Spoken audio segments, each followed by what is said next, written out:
Kano ke kaziga akasangibwa ku kyalo Kiganda mu Ggombolola y'e Kawempe. Omubadde musula abawala omwenda abaanunuddwa poliisi.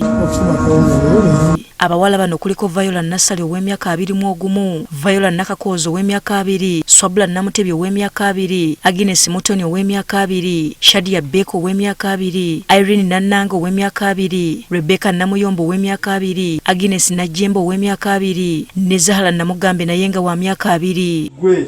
Bino na bino wabadde botaka ungasaa west wa okusinzira ku bakulembeze ku kyalo kino basooka kulaba abawala naye bagenze okulaba n'abalenzi baleeteddwa kwe kusalawo okuddukira ku poliisi. Ekitundu kino babadde bangi naye badde bageya abantu n'okuvuma bavuma.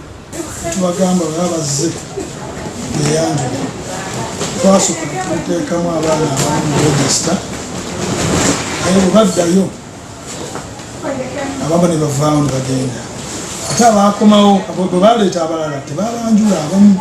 Elizabeth Namubiru Nantebe w'ekitundu kino agamba yagezezzaako okwogera n'abaana bano ne bamutegeeza nga bwe baleetebwa okukola. Abaana balimbiddwa nnyo abantu abaagala okukola ssente naye nga babaleese nga basuubira eggulu n'ensi ne batuuka ku gurawundi mu butuufu nga babapanga mu kati mu karuumu baba bagambe ekyatugenda kukola. Waliwo n'abavubuka abalala abasoba mu 5 abasangiddwa n'abawala bano. Mukwano gwange yaŋŋamba jangu olabe yenkola nenzija nendaba nenzikiriza ne balandiroodi bannaye ekikulu kye bakola ye olw'okuba mwavunye olaba omupangisa nga zze alowooza nnyumba y'omu okukeera entya nga bayingiza omu ku omu tugenda okuwulira nti bannenga mu luumu eri musulamu abantu bangi. Kino kye kyawaliriza abakulembeze b'ekyalo kino okuddukira ku poliisi y'e Kawempe okwekubira enduulu. Ffe twafuna amawulire anti waliwo abawala be bamaze okubakukusa nga bali eyo mu Kawempe.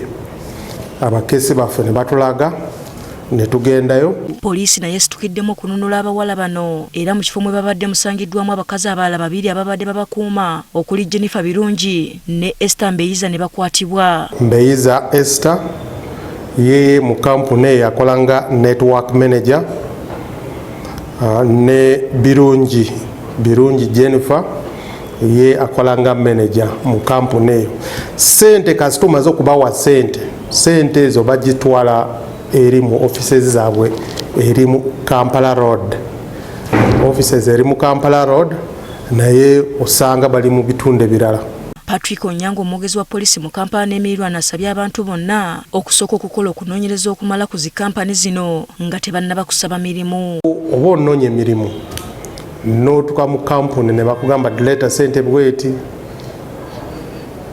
oluvannyuma genda oleeta abantu abalala bakuyungeko ojja kutandika okufuna sente ezo ze bakugamba nogenda kufuna buli wiiki. Kusooka gwe mwennyini buza kampuni eno egenda kufunira wa. Abakwate n'abawala abanunuddwa bakuumibwa ku poliisi y'e Kawempe nga n'okunoonyereza bwe kugenda mu maaso.